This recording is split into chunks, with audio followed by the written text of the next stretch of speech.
दोस्तों, आज हम आपको जीत्या व्रत की व्रत कथा सुनाएंगे। इसी व्रत को जीवित पुत्रिका व्रत भी कहते हैं, जो भगवान जिमूतवाहन की कृपा पाने के लिए किया जाता है, जिनकी कृपा से कभी भी व्रत लेने वाले की संतान के ऊपर कोई भी विपत्ति नहीं आती है एवं संतान को लंबी आयु प्राप्त होती है। दोस्तों, पौराणिक मान्यता के अनुसार इसमें अलग अलग कहानियाँ हैं, जिसमें पहली कथा इस प्रकार से है। एक जंगल में एक चील और एक मादा शियारिन एक पुराने बड़े पेड़ के पास एक जंगल में रहते थे और दोनों ही आपस में बहुत अच्छे दोस्त थे। दोनों ने एक दिन कुछ महिलाओं को पूजा और व्रत करते देखा, तो महिलाओं से इस व्रत करने की महत्ता जानकर चील और शियारिन दोनों ने खुद भी इसे करने की कामना की। उनके उपवास के दौरान शियारिन भूख सहन नहीं कर पाई और उसने चुपके से भोजन कर लिया। दूसरी ओर चील ने पूरे समर्पण के साथ व्रत पूरा किया। परिणाम स्वरूप यह हुआ, शियारिन से पैदा हुए सभी बच्चे जन्म के कुछ दिन बाद ही खत्म हो गए और चील की संतान लंबी आयु को प्राप्त हुए। अगले जन्म में चील और शियारिन दोनों ने एक ही घर में मनुष्य योनि में जन्म लिया और दोनों सगी बहनें बनी। शियारिन बड़ी बहन बनी, जिसकी शादी राजा से हुई, और छोटी बहन चील, जो कि इस जन्म में भी भगवान जिमूतवाहन की भक्त बनी एवं उसकी शादी राजमंत्री के पुत्र से हुई। इस जन्म में भी शियारिन रानी की संतान जन्म लेते ही मर गई, लेकिन चील के पुत्र जीवित रहे। रानी ने इस बात से ईर्ष्या की भावना से अपनी बहन के सभी पुत्रों के सिर कटवाकर उनके सिर अलग अलग घरों में रखवाकर अपनी बहन के यहाँ भिजवा दिए। लेकिन भगवान जिमूतवाहन की कृपा से चील के सारे पुत्र जीवित हो गए और घड़ों में कटे सिर सोने चांदी के आभूषण बन गए। रानी इस भावना से अपनी बहन के घर पहुंची कि उसकी छोटी बहन अपने पुत्रों को मरा हुआ देखकर विलाप कर रही होगी, तो मुझे बहुत खुशी होगी।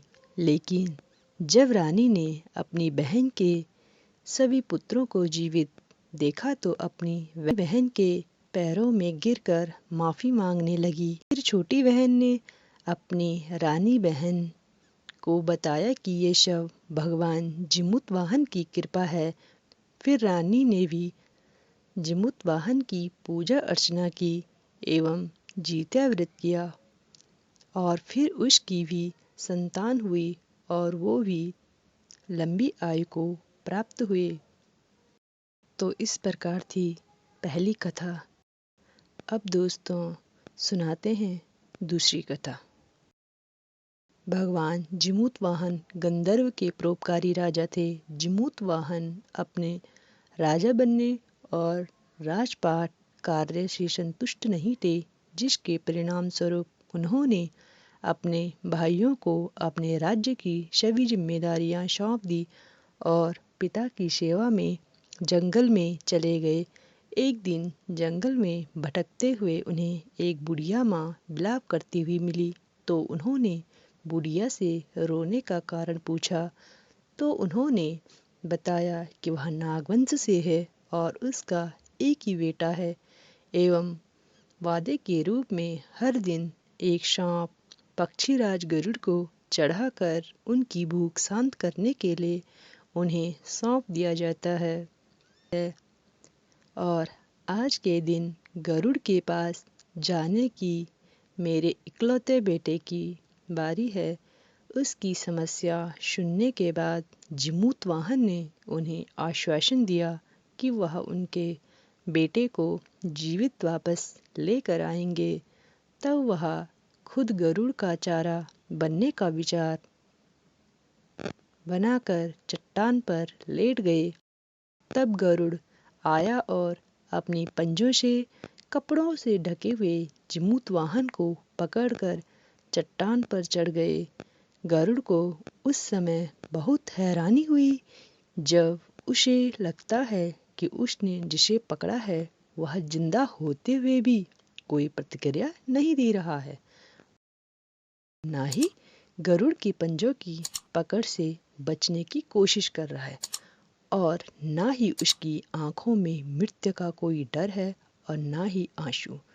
तब वह जिमूतवाहन से उनके बारे में पूछता है तो जिमूतवाहन गरुड़ को उस बुढ़िया माँ और उसके इकलौते पुत्र वाली पूरी बात बता देते हैं, जिसे सुनकर और जिमूतवाहन की वीरता और परोपकार से प्रसन्न होकर गरुड़ नाग से कोई और बलिदान नहीं लेने का वादा करते हैं और उस बुढ़िया के पुत्र को जीवन दान भी मिल जाता है।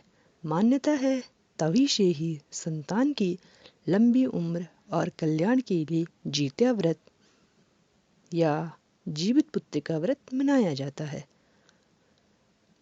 भगवान जिमूतवाहन की कृपा सभी कथा सुनने वालों पर हमेशा बनी रहे। मंगल कामनाओं के साथ मिलते हैं अगले वीडियो में। कहानी पसंद आई हो तो उत्तराखंड दुनिया चैनल सब्सक्राइब करें और वीडियो को लाइक एंड शेयर करना ना भूलें।